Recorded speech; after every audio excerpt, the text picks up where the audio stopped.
Ayurvedic medicine అందమైన ఒత్తైన చుట్టూ జొయాస్తోనే సాధ్యం.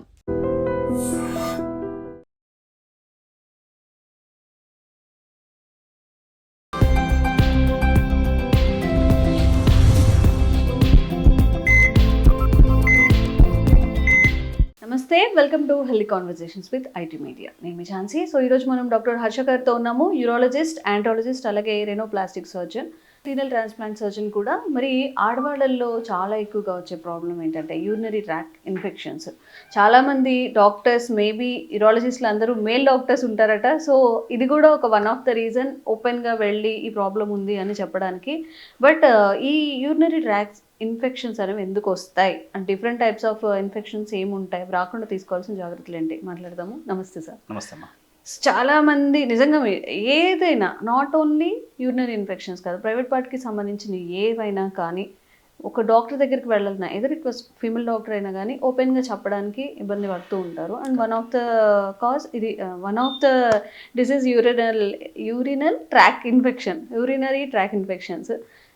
రూట్ అంటే నార్మల్గా అందరికీ తెలిసినవి కాకుండా, అంటే మేబీ వాష్రూమ్స్ యూజ్ చేస్తే రావచ్చు, అది ఒక్కటే అందరికీ తెలుసు. ఏముంటాయి రీజన్స్ యూరినరీ ట్రాక్ట్ ఇన్ఫెక్షన్స్కి? ఇప్పుడు మీరు చెప్పినట్టుగా ఆడవాళ్ళు యూరినరీ ట్రాక్ట్ ఇన్ఫెక్షన్, యూటీఐ అంటాం, చాలా కామన్గా వస్తూ ఉంటాయి. బట్ అవి మాత్రమే కాకుండా ఆడవాళ్ళు స్పెసిఫిక్గా వచ్చే యూరినరీ కంప్లైంట్స్ చాలా ఉంటాయి. అవును. అండ్ యూరాలజీలో ప్రిడామినెంట్గా మేల్ డాక్టర్స్ ఉండడం వల్ల చాలామంది ఆడవాళ్ళు ఆ సమస్యతో బాధపడుతున్నప్పటికీ మా దగ్గర రారు. ఫీమేల్ యూరాలజిస్ట్ ఉన్నప్పటికీ వెతుక్కొని వాడి దగ్గరికి వెళ్తారు, దొరక్కపోతే గైనకాలజిస్ట్ దగ్గరికి వెళ్తారు, లేకపోతే లోకల్ ఫిజిషియన్ దగ్గరికి వెళ్తారు, కానీ యూరాలజిస్ట్ దగ్గర రారు. ఎందుకంటే యూటీఐ చాలా చిన్న టర్మ్, బట్ దాని కింద చాలా కండిషన్స్ ఉన్నాయి. ఓకే, అంటే అదొక సిమ్టమ్ మాత్రమే, బట్ ఇన్ఫెక్షన్ కారణం ఏంటో కనుక్కోవడం ముఖ్యం. ఇప్పుడు ఆడవాళ్ళు ఏమవుతుందంటే మెనోపాజ్ వచ్చేదాకా, యాజ్ లాంగ్ యాజ్ తనకి మెన్సెస్ నడుస్తున్నంత వరకు ఈస్ట్రోజన్ హార్మోన్ వల్ల, తన బాడీలో ఉండే హార్మోన్ వల్ల కావచ్చు, ఇంకా ఏదైనా కారణం వల్ల కావచ్చు, యంగ్ ఏజ్ కావచ్చు, కొద్దిగా యూరినరీ కంప్లైంట్స్ తక్కువగానే ఉంటాయి. బట్ ఒక్కసారి మెనోపాజ్ వచ్చిన తర్వాత ఆర్ హిస్టెక్టమీ ఆపరేషన్ చేసిన తర్వాత, అంటే యూట్రస్ తీసేసిన తర్వాత, ఆపరేషన్ చేసిన తర్వాత వాళ్ళు కొద్దిగా ఇమ్యూనిటీ తగ్గుతుంది. ఈస్ట్రోజన్ హార్మోన్ తగ్గి దాని బెనిఫిషియల్ ఎఫెక్ట్స్ పోవడం వల్ల యూరినరీ కంప్లైంట్స్ స్టార్ట్ అవుతాయి.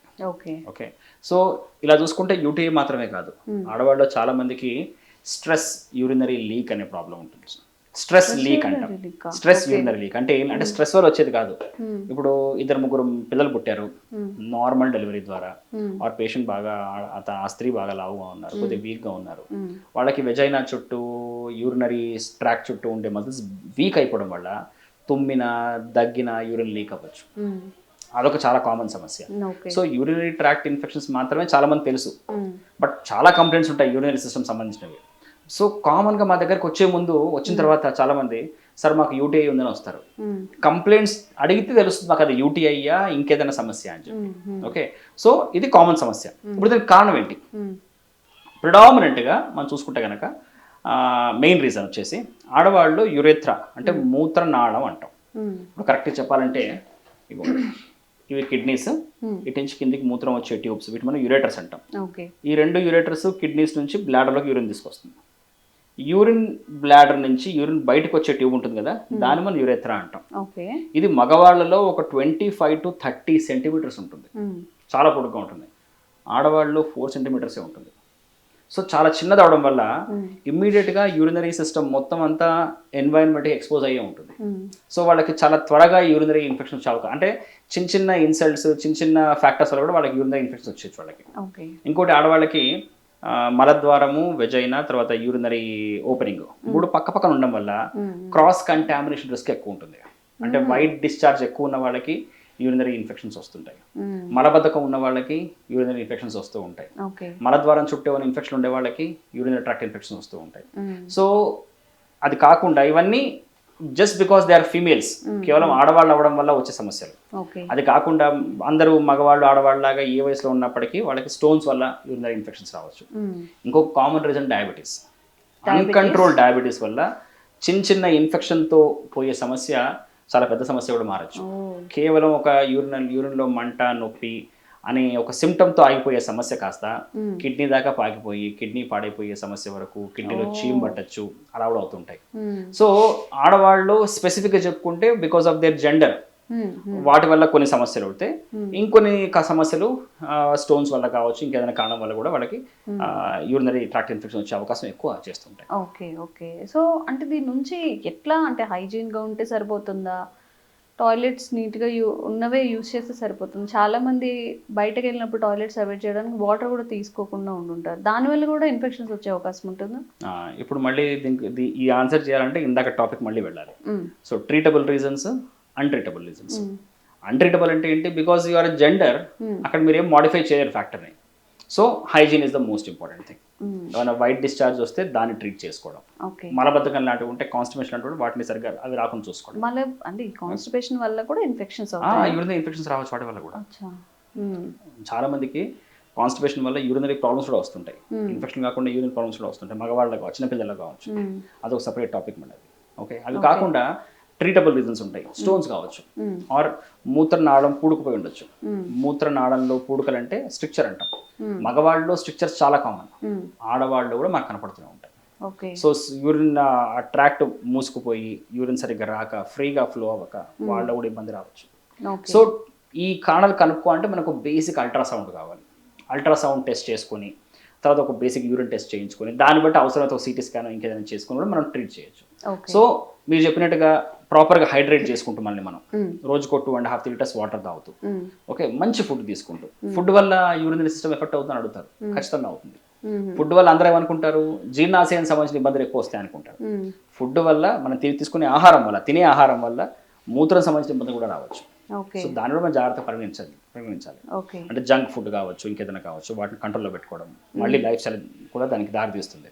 సో ఇవన్నీ చేసుకుంటూ ఏవైతే ట్రీటబుల్ రీజన్స్ ఉన్నాయో, స్టోన్స్ కావచ్చు, అడ్డంకులు కావచ్చు, ఇంకా వాటి కూడా మనం కనుక్కొని ట్రీట్ చేసుకుంటే కనుక ఇన్ఫెక్షన్స్ రాకుండా కాపాడుకోవచ్చు. Okay okay. అంటే ఇప్పుడు జంక్ తింటూ ఉంటారు ఇప్పుడు 100 మెంబర్స్ని తీసుకుంటే 98 మెంబర్స్ తింటూ ఉంటారు. ఇలాగ హైదరాబాద్లో, ముంబైలోను, ఢిల్లీలోనూ ఉన్నారంటే వాళ్ళు ఇంకా అసలు అవాయిడ్ చేయలేరు. సో ఈ ఫుడ్ వల్ల కూడా ఇన్ఫెక్షన్స్ ఫ్రీక్వెంట్గా అవుతాయా? ఇఫ్ షుగర్ ఉందనుకోండి, అదొక యాడ్ ఆన్, వాళ్ళలో కూడా ఇట్లా ఫ్రీక్వెంట్ ఇన్ఫెక్షన్స్ వస్తాయా? బేసికలీ జంక్ అంటే ఏంటి? జంక్ అంటే చెత్త. చెత్త అంటే ఏంటి? దాంట్లో మనకు కావాల్సింది కాకుండా అనవసరం ఫుడ్ ఎక్కువ ఉంటుంది. ఇప్పుడు మనకు కావాల్సింది ఏంటి? బేసిక్గా కార్బోహైడ్రేట్స్, ప్రోటీన్స్, ఫ్యాట్స్. ఇవి మన ఇంట్లో మనం ఎంత హైజీన్గా వండుకున్నా మనకు కావాల్సిన కాంపోనెంట్స్ ఇవి. ఇవే బయట ఫుడ్లో కూడా ఉంటాయి, బట్ దాంట్లో రిఫైన్డ్ కార్బోహైడ్రేట్స్ ఎక్కువ ఉంటాయి. ఓకే, సాచురేటెడ్ ఫ్యాటీ యాసిడ్స్ ఎక్కువ ఉంటాయి. ఓకే, యానిమల్ ప్రోటీన్ ఎక్కువ ఉంటుంది. అంటే మనకు కావాల్సిన కార్బోహైడ్రేటే కల్తీ కార్బోహైడ్రేట్ ఉంటుంది, మనకు కావాల్సిన ప్రోటీనే కల్తీ ప్రోటీన్ ఉంటుంది, మనకు కావాల్సిన ఫ్యాటే కల్తీ ఫ్యాట్ ఉంటుంది, మనకు అనవసరం ఫ్యాట్ ఉంటుంది. మన బాడీకి ఇవన్నీ అవసరం. మన డైలీ ఫంక్షనింగ్కి కావచ్చు, మన మేధస్సుకు కావచ్చు, మన ఫంక్షనాలిటీకి కావచ్చు, మన సిస్టమ్ ముందుకెళ్ళడం కోసం కావచ్చు, ఇవన్నీ అవసరమే. మనం ఎప్పుడు ఫుడ్ తీసుకున్నా మన ఫుడ్లో ఒక ప్రపోర్షన్లో ఈ 3 ఐటమ్స్ మనకు కావాలి. ఇవన్నీ బయట కూడా ఉంటాయి. మరి చెత్తను ఎందుకు అంటున్నాం? వాటిలో అవన్నీ మనకు అనవసరమైన క్వాలిటీ ఎక్కువ ఉంటాయి. ఓకే, ఏ ఆయిల్ వాడుతున్నారో తెలియదు. మీరు వినే ఉంటారు ఈ మధ్య పనీర్ కూడా ఆర్టిఫిషియల్ పనీర్ వచ్చేసింది. 80% కూడా. ఓకే, ఎగ్స్, పాలు. సో ఇప్పుడు న్యాచురల్ ఫుడ్ ఏది, అన్యాచురల్ ఫుడ్ ఏది అనే విషయం కూడా మనకు తెలియట్లేదు. ఓకే, సో వీటి వల్ల బాడీ ఇమ్యూనిటీ బాగా పడిపోతుంది. నెంబర్ 1, మన రోగ నిరోధక శక్తి మొదలయ్యేది మన జీర్ణ వ్యవస్థలో, మన డైజెస్టివ్ సిస్టంలో. ఓకే, సో డైజెస్టివ్ సిస్టమే ఫస్ట్ ఆఫ్ ఆల్ ఎఫెక్ట్ అయిపోతే ఆ ఇమ్యూనిటీ తగ్గిపోతుంది. ఇమ్యూనిటీ తగ్గిపోతే ఒక సిస్టమ్ కాదు, అన్ని సిస్టమ్స్ ఎఫెక్ట్ అవుతాయి. యూరినరీ సిస్టమ్ కూడా ఎఫెక్ట్ అవుతుంది. అంటే చిన్న జలుబు దగ్గుతో పోయేది ఎలాగైతే లంగ్ ఇన్ఫెక్షన్ దాకా వస్తుందో, అలాగే జస్ట్ ఒక యూరిన్ మంట, యూరిన్లో నొప్పితో పోయేది కాస్త కిడ్నీ ఇన్ఫెక్షన్ దాకా వెళ్ళిపోతుంది. అది కాకుండా ఈ జంక్ ఫుడ్ వల్ల ఒబేసిటీ వచ్చేస్తుంది. ఒబేసిటీ వచ్చేస్తే డయాబెటీస్, బ్లడ్ ప్రెషర్ ఎక్కువ అవుతాయి. అంటే 50-60 ఏళ్ళకి రావాల్సిన రోగాలు 30 ఏళ్ళకి వచ్చేస్తాయి. అడ్వాన్స్డ్ టెక్నాలజీ చాలా ఎర్లీగా వచ్చేస్తాయి. అడ్వాన్స్డ్ డిసీజెస్ చాలా ఎర్లీగా వచ్చేస్తాయి. హార్ట్ పేషెంట్స్ చాలా ఎర్లీగా వచ్చేస్తున్నారు. ఒకప్పుడు బైపాస్ సర్జరీ సగటు ఏజ్ 65-68 ఉండేది. ఇప్పుడు 40 ఇయర్స్కి బైపాస్ అవుతుందంటే నమ్ముతారా? చాలా కామన్గా 3 వెజల్స్ బ్లాక్ అయిపోయి 40 ఇయర్స్ బైపాస్ సర్జరీ కూడా అవుతుంది. ఓకే, ఆఫ్ కోర్స్ మనం జెనెటిక్ రీజన్స్ అవన్నీ మనం మాట్లాడుకోవచ్చు విడిగా. బట్ ఈ మధ్య ఇవన్నీ ఎందుకు పెరుగుతున్నాయి? ఫాస్ట్ మూవింగ్ లైఫ్ స్టైల్ వల్ల, జంక్ ఫుడ్ కావచ్చు, లైఫ్ స్టైల్ పాడైపోవడం వల్ల ఇవి కూడా వస్తున్నాయి. సో వీటిని కూడా మనం ట్రీట్ చేసుకుంటూ మిగతా ట్రీటబుల్ కాజెస్ని కనుక మనం ఐడెంటిఫై చేయగలిగితే ఇన్ఫెక్షన్స్ అవన్నీ ఇన్సిడెన్స్ తగ్గుతాయి. చూడండి, రోగం రాకుండా ఎప్పటికీ ఉండదు. ఏదో రోగం ఎవరికైనా రావచ్చు, బట్ మనం దాన్ని రాకుండా ప్రివెంటివ్ మెజర్స్ ఏం తీసుకోవచ్చు. అట్ ది సేమ్ టైం వచ్చిన తర్వాత మనం ఎంత త్వరగా రెస్పాండ్ అవుతున్నాం, ఎంత త్వరగా మనం ఒక డాక్టర్ సలహా తీసుకుంటున్నాం, తీసుకున్న సలహాని మనం ఎంత త్వరగా మనం ఇంప్లిమెంట్ చేయగలుగుతున్నాం, ఓకే. మళ్ళీ మళ్ళీ రాకుండా మనం ఏం చేయగలుగుతున్నాం, అది ఇంపార్టెంట్. ఓకే. ఓకే. అమ్మో! చాలా ఫ్యాక్టర్స్ ఉన్నాయి అయితే. అంటే ఇప్పుడున్న లైఫ్ స్టైల్‌కి ఎవరైనా కామన్‌గా చెప్తుంది ఏంటంటే కరెక్ట్‌గా తినండి, కొంచెం ఎక్సర్సైజ్ చేయండి, కరెక్ట్‌గా పడుకోండి. కరెక్ట్. అంటే ఒక న్యాచురల్‌గా చేసేది ఇది. మనం చిన్నప్పుడు తింటాం, పడుకుంటాం, మంచిగా ఆటలాడుకునేవాళ్ళు, లేదంటే ఏదైనా ఫిజికల్ యాక్టివిటీ ఉండేది. దాన్ని ఇప్పుడు ఒక పెద్ద చాలా మందికి ఇది చెయ్యండి అని కన్వే చేయాల్సి వస్తుంది. అవును. చిన్న మోడిఫికేషన్స్‌తో అయిపోయేది చాలా కాంప్లికేట్ అయిపోయే సిచ్యువేషన్స్ అనమాట. సో ఇంకొక యూరినరీ ట్రాక్ ఇన్ఫెక్షన్స్ గురించి మాట్లాడుతున్నాం కాబట్టి కొంతమందికి దగ్గిన, తుమ్మినా కానీ యూరిన్ లీకేజ్ అవ్వడం, ఆటోమేటిక్ ఆఫీస్లో అదంతా ఉన్నప్పుడు ఇబ్బందిగానే ఉంటుంది. సో దీనికి ఏం చేయాల్సి ఉంటుంది? ఇది ఎందుకు వస్తుంది అసలు? దీన్నే మనము స్ట్రెస్ యూరినరీ లీక్ అంటాం. ఓకే. ఓకే, ఇది మనకు కామన్ ఎవరిలో కనపడుతుందంటే ఒక 40-45 ఓల్డ్ లేడీ, ఒక 2-3 న్యాచురల్ ప్రెగ్నెన్సీస్ అయిన, నార్మల్ ప్రెగ్నెన్సీస్ అయినాయి, వాళ్ళకి కొద్దిగా లావు ఉన్నారు, కొద్దిగా వీక్గా ఉన్నారు, వాళ్ళు ఏమవుతుందంటే తుమ్మినా, దగ్గినా, గట్టిగా నవ్వినా, మన బరువులు లేపినా, కూర్చుని లేచినా సడన్గా యూరిన్ లీక్ అయిపోతుంది. కొన్ని బొట్లు కారచ్చు, ఒక్కోసారి చాలా ఎక్కువ వాళ్ళని కూడా యూరిన్ పడిపోవచ్చు. ఓకే. చాలా అంటే కామన్ ఇప్పుడు సమస్య. ఇది అందరిలో ఎప్పుడైనా ఒక్కొక్కసారి అందరిలో కూడా వస్తుంది కదా, కామనా లేకపోతే కొన్ని పర్టికులర్గా వాళ్ళకి ఏమైనా డిసీజెస్లు కానీ ఇలా ఉంటేనే వస్తాయి అంటారా వాళ్ళలో? లైఫ్ స్టైల్ దెబ్బతీసేది ఏది కూడా కామన్ కాదు. మన నార్మల్ లైఫ్ అంటే మనం ఇప్పుడు హ్యాపీగా మన పనులు మనం చేసుకోగలుగుతున్నాం, కాన్ఫిడెంట్గా మనం బయటకు వెళ్ళగలుగుతున్నాం అంటే మన నార్మల్గా ఉన్నట్టు. ఓకే. ఈ మాత్రం ఒక డైలీ యాక్టివిటీ కూడా ఏదైనా సమస్య దెబ్బతీస్తోంది అనుకుంటే న్యాచురల్ కాదు. సో వయసు రీత్యా యూరిన్ లీక్ అవ్వడం నార్మల్ అన్నది అపోహ.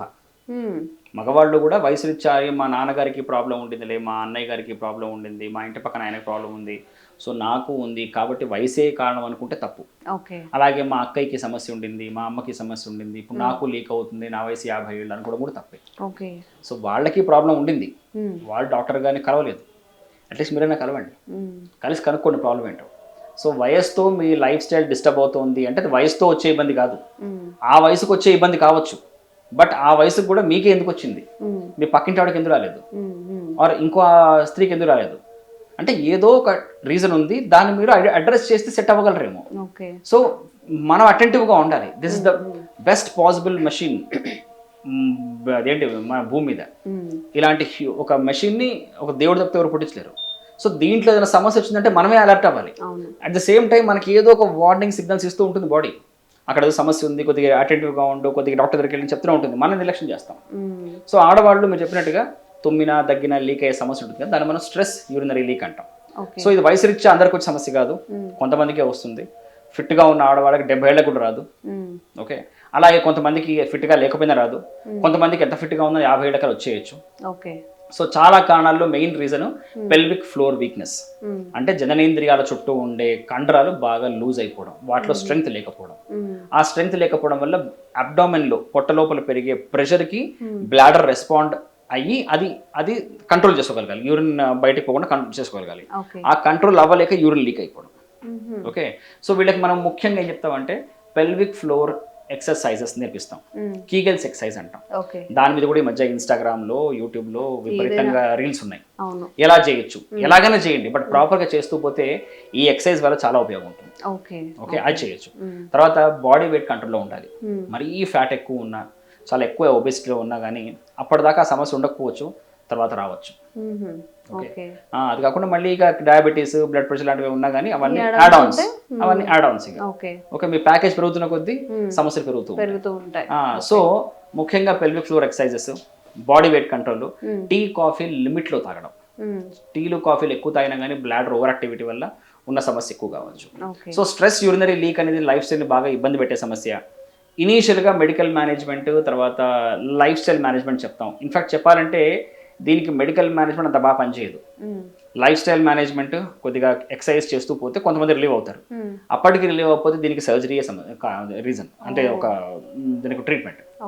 ఓకే, సో పేషెంట్ సర్జరీ దాకా వెళ్ళకూడదు అనుకుంటే కానీ ఫస్ట్ ఆఫ్ ఆల్ వాళ్ళ బాడీ వెయిట్ కంట్రోల్లో పెట్టుకొని, మిగతా రోగాల్ని కంట్రోల్లో పెట్టుకొని, లైఫ్ స్టైల్ మార్చుకొని ఉంటే కనుక చాలా నయమయ్యే అవకాశం ఉంటుంది. ఓకే, సో యాజ్ ఎ యూరాలజిస్ట్గా ఒక ఉమెన్కి వచ్చే మీరు చెప్పిన ఈ ఇన్ఫెక్షన్స్ అన్నీ కూడా ఇంకా ఏమేమి ఉంటాయి? ఇప్పుడు మీరు వైట్ డిశ్చార్జ్ అన్నారు, యూరినరీ ట్రాక్ ఇన్ఫెక్షన్, ఇలా లీకేజ్ ఉండడము, ఇంకా ఏమి ఇష్యూస్కి మీ దగ్గర రావచ్చు, ట్రీట్మెంట్ తీసుకోవచ్చు? ఓవర్ యాక్టివ్ బ్లాడర్ అంటాం, అతిమూత్ర వ్యాధి. ఓకే, ఆడవాళ్ళలో ఉంటుంది, మగవాళ్ళలో ఉంటుంది. సహజంగా షుగర్ పేషెంట్స్ ఎక్కువగా ఉంటున్నారు. షుగర్ ఉన్న పేషెంట్స్లో కూడా ఉంటుంది. బట్ ఓవర్ యాక్టివ్ బ్లాడర్ అనేది అది కూడా ఒక లైఫ్ స్టైల్ బాగా దెబ్బతీసే సమస్య. ఓకే, అంటే పేరు తగ్గట్టుగానే బ్లాడర్ చాలా ఓవర్ యాక్టివ్ ఉండడం వల్ల ఏమవుతుందంటే చీటికి మాటికి యూరిన్ రావడం, వెళ్ళినప్పుడు కొద్దిగా రావడం, పోసిన తర్వాత మళ్ళీ వెళ్ళాలనే ఫీలింగ్ రావడం, రాత్రి మంచి నిద్రలోంచి లేచి యూరిన్ పోసి మళ్ళీ పడుకోవాల్సిన అవసరం పడడం, ఒక్కోసారి ఆ భయంతో నిద్ర పట్టకపోవడం, నిద్ర పట్టడానికి సేపు యూరిన్ వెళ్తూ రావడం.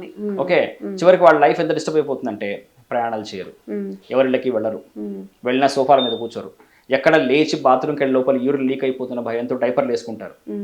ఓకే, సో ఇదొక సమస్య. ఓవర్ యాక్టివ్ బ్లాడర్ చాలా కామన్ సమస్య. ఇది సమస్య, ఇది న్యాచురల్ కాదు. సో ఇలా ఉన్నప్పుడు కూడా ఆడవాళ్ళు ఒక యూరాలజిస్ట్ కలిస్తే దానికి కారణం మెడికల్ రీజన్ అయినా సర్జికల్ రీజన్ కనుక్కోవచ్చు. ఎందుకంటే ఒక్కోసారి బ్లాడర్లో స్టోన్స్ వల్ల కూడా ఓవర్ యాక్టివిటీ ఉండొచ్చు, బ్లాడర్లో ట్యూమర్ వల్ల కూడా ఓవర్ యాక్టివిటీ ఉండొచ్చు, ఓకే, ఇంకేదైనా ఇన్ఫెక్షన్ వల్ల కూడా ఓవర్ యాక్టివిటీ ఉండొచ్చు. సో ఇది కూడా చాలా కామన్ సమస్య. అలాగే వయసు పైబడిన ఆడవాళ్ళు చాలా మందికి మాకు నైట్ టైం యూరిన్ ఫ్రీక్వెన్సీ ఎక్కువ ఉంటుంది, డే అంతా బాగానే ఉంటారు. దానికి వాళ్ళు ఏమంటారు, సార్ మాకు షుగర్ ఉంది కాబట్టి కారణమే, అది కామనే అంటారు. షుగర్ రీజనే, అది కాకుండా నైట్ టైం ఫ్రీక్వెన్సీకి బ్లాడర్ కారణం కూడా ఏమైనా ఉండొచ్చు. ఓకే, సో అలాంటి కారణం ఉన్న వాళ్ళు కూడా మా దగ్గరకు వస్తూ ఉంటారు. ఓకే, సో యూరినరీ కంప్లైంట్స్ లో చాలా కామన్ గా అందరూ అనే మాట UTI, urinary tract infection. But ప్రతి సమస్య యూటీఐ కాదు, చాలా కారణాలు ఉంటాయి. అండ్ చాలా కామన్ గా మేము ట్రీట్ చేయగలిగే కారణం స్టోన్స్, కిడ్నీ స్టోన్ కావచ్చు, యూరేటర్లో స్టోన్ కావచ్చు, బ్లాడర్ స్టోన్ కావచ్చు, వీటి వల్ల కూడా ఈ సమస్యలు వస్తూ ఉంటాయి. అది ఉండడం వల్ల వస్తూ ఉంటాయి, ఉండడం వల్ల కూడా ఈ సమస్యలు వస్తూ ఉంటాయి. ఓకే, సరే ఇప్పుడు అలా ఉంది, ఏదన్నా స్టోన్ ఫామ్ అయింది అంటే సిమ్టమ్స్ ఏమైనా ఉంటాయా? చాలా సిమ్టమ్స్, ఇన్కంఫర్ట్ కానీ. ఇప్పుడు ఒక ప్రాబ్లం ఏంటంటే పెద్ద పెద్ద స్టోన్స్ తో ఎలాంటి సిమ్టమ్స్ ఉండవు. డైరెక్ట్ కిడ్నీ పాడైపోయినప్పుడు, లేకపోతే కిడ్నీలో చీమ్ పట్టినప్పుడు, ప్రాణం మీదకి వచ్చినప్పుడు బయటపడుతుంటాయి. కొంతమందికి 30-40 ఏళ్ల దాకా స్టోన్ అలాగే ఉండిపోతుంది, సిమ్టమ్స్ ఏమీ ఉండవు, ఎందుకోసమో స్కాన్ చేస్తే బయటపడుతుంది. అయ్యో, బట్ చాలా మందికి చిన్న చిన్న స్టోన్స్ తో ప్రాబ్లం వస్తుంది. ఇప్పుడు నా స్టోన్ జారి మళ్ళీ మనం ఆడుకుంటే కనుక ఇప్పుడు కిడ్నీలో తయారవుతాయి రాళ్ళు మ్యాక్సిమం అన్ని, అవి జారి ట్యూబ్లో ఇరుక్కున్నాయి అనుకోండి, ఈ కిడ్నీ నుంచి యూరిన్ కిందికి రాదు. ఫర్ సపోజ్ ఇక్కడ స్టోన్ ఉంటే ఆ స్టోన్ ని దాటి యూరిన్ రాదు, ఇక్కడ దాకా యూరిన్ మొత్తం ఇరుక్కుపోయి కిడ్నీ మొత్తం ఉబ్బుతుంది, ఆ ట్యూబ్ మొత్తం ఉబ్బుతుంది. దానివల్ల పేషెంట్స్ మా దగ్గరకు వస్తారు. అదే పేషెంట్ గా డయాబెటిక్ అయితే కనుక స్టాగ్నెంట్ గా ఉండిపోయిన, అక్కడ నిలువ ఉండిపోయిన యూరిన్ లో చీమ్ తయారవచ్చు, వాళ్ళు మా దగ్గర చాలా సీరియస్ కండిషన్ రావచ్చు. సో కిడ్నీ స్టోన్ వల్ల pain is the most common symptom. చాలా కామన్ గా వచ్చే ఒక సిమ్టమ్ పెయిన్. కొంతమంది వామిటింగ్తో వస్తారు, కొంతమంది ఫీవర్తో వస్తారు, కొంతమంది కిడ్నీ ఫెయిలియర్తో వస్తారు. సింగిల్ కిడ్నీ ఉంది పేషెంట్కి, ఇంకో కిడ్నీతో పుట్టలేదు, ఆర్ ఆ కిడ్నీ ఎందుకో పాడైపోయింది, only one kidney is functioning, ఒకటే కిడ్నీ పనిచేస్తుంది, అదే కిడ్నీలో కిందికి వచ్చి యూరిన్ వెళ్ళే ట్యూబ్లో స్టోన్ ఇరుక్కుపోయింది. అప్పుడు వాళ్ళకి సడన్ గా కిడ్నీ ఫెయిల్ అయిపోవచ్చు, క్రియాటిన్ పెరిగిపోవచ్చు. సో సిమ్టమ్స్ చాలా ఉంటాయి. కొంతమంది వాంతులతో మాత్రమే వస్తారు, కొంతమంది సార్ యూరిన్లో డిస్కంఫర్ట్ ఉంది అని వస్తారు, చూస్తే వాళ్ళకి స్టోన్ ఉంటుంది. సార్ నాకు ఒకసారి యూరిన్లో బ్లీడింగ్ అయింది సార్ అంటారు, చూస్తే స్టోన్ ఉంటుంది. సో సిమ్టమ్స్ చాలా ఉంటాయి, మనం ఇమీడియట్గా అటెంటివ్గా ఉండి రెస్పాండ్ అవ్వాలి. ఓకే, ఓకే, సో తెలుసుకోవాల్సింది నిజంగా చాలా ఉంది. ఏదో 1-2 ఇష్యూస్ తెలుసుకొనే మనకి కొంచెం ఎక్కువ తెలుసుకుంటున్నాం అనుకుంటున్నాం, కానీ చాలా ఇష్యూస్ ఉన్నాయి. అండ్ ఇలాంటి ఇష్యూస్ ఉన్నప్పుడు నిజంగా డాక్టర్ దగ్గరికి వెళ్ళి మొహమాటంతో ఆ సమస్యను అలాగ ప్రొలాంగ్ చేసుకోకుండా మంచి ట్రీట్మెంట్ తీసుకొని, ఇప్పటికైనా త్రూ మెడికేషన్ కానీ ఏదైనా ట్రీట్మెంట్ తీసుకొని త్వరగా దాని నుంచి బయటపడతారని అనుకుంటున్నాము. Thank you so much sir. Thanks అమ్మా.